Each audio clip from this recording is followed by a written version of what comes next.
85,000 करोड़ का भारतीय सामान पहुंचता है पाकिस्तान। अब भारत के बंदी के बाद किस तरह कौन तीसरा देश कर रहा मदद, आइए जानते हैं इस रिपोर्ट में। नमस्कार, आप देख रहे न्यूज़ 11 भारत का डिजिटल प्लेटफॉर्म और मैं हूं आपके साथ सुष्मिता राज। 85,000 करोड़ का भारतीय सामान हर बार पाकिस्तान पहुंचता है, लेकिन बैन के बाद तीसरे देश के जरिए यहां पर खेल जारी है।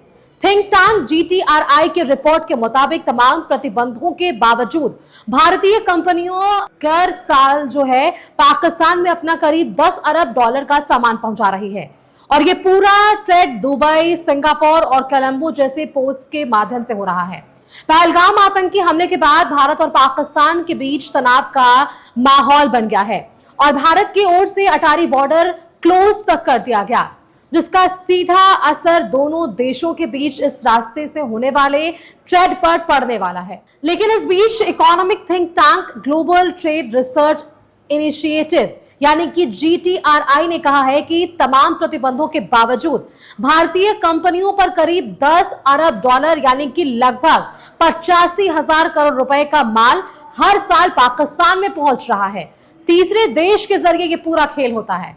दुबई, सिंगापुर और कोलंबो के रास्ते पहुंच रहा माल।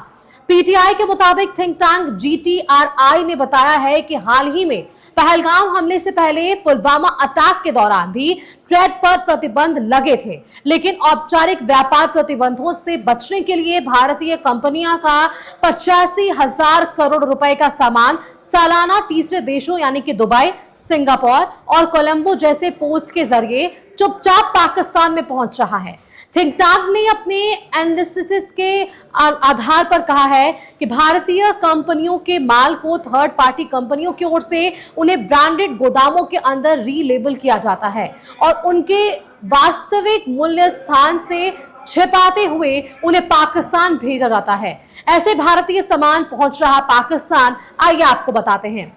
GTRI के फाउंडर अजय श्रीवास्तव की माने तो भारतीय कंपनियां इनडायरेक्ट पोर्ट के माध्यम से पाकिस्तान में माल भेजती है और पूरे प्रोसेस पर गौर करें तो दुबई, सिंगापुर और कोलंबो जैसे पोर्ट्स पर एक इंडिपेंडेंट कंपनी जो है वो माल उतारती है और प्रोडक्ट्स को ब्रांडेड वेयर हाउस में रखती है और इन ब्रांडेड वेयर हाउस में लेबल और दस्तावेजों को बदलकर अपना देश का मूल दर्शाया जाता है। उदाहरण के लिए अगर समझे तो भारत में मैन्युफैक्चर्ड सामानों पर मेड इन UAE का लेबल लगाया जा सकता है और इस बदलाव के बाद उन्हें पाकिस्तान जैसे देशों में भेज दिया जा रहा है जहां भारत के साथ सीधे व्यापार की अनुमति नहीं है। इस तरीके से भारतीय कंपनियों को पाकिस्तान के साथ व्यापार बैन के बावजूद अपने प्रोडक्ट्स को ऊंची कीमतों पर वहां पहुंचाने और बेचने में मदद मिलती है। तो वहीं तमाम चाचों के से भी ये बचते नजर आते हैं।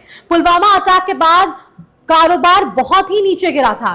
पहलगाम अटैक के बाद में अगर हम बात करें तो तत्काल एक्शन लेते हुए भारत सरकार की ओर से अटारी चेक पोस्ट को बंद करने के कदम के बाद भारत और पाकिस्तान के बीच पहले से ही कमजोर व्यापारिक संबंध और भी खराब होने वाले हैं।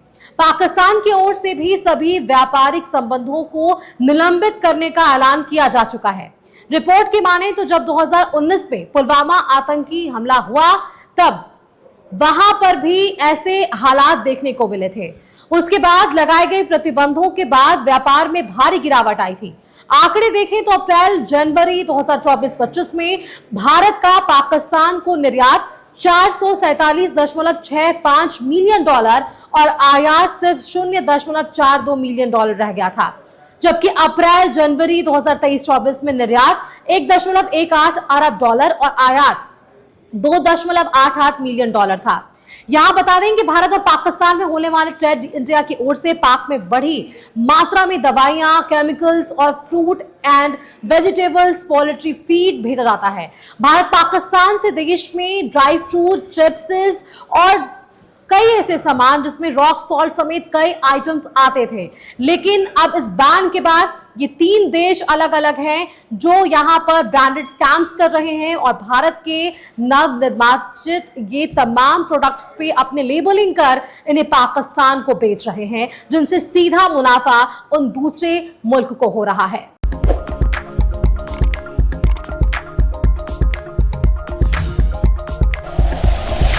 Like and share videos, subscribe करें हमारा चैनल और प्रेस करें बेल आइकॉन। न्यूज़ 11 भारत, सच है तो दिखेगा।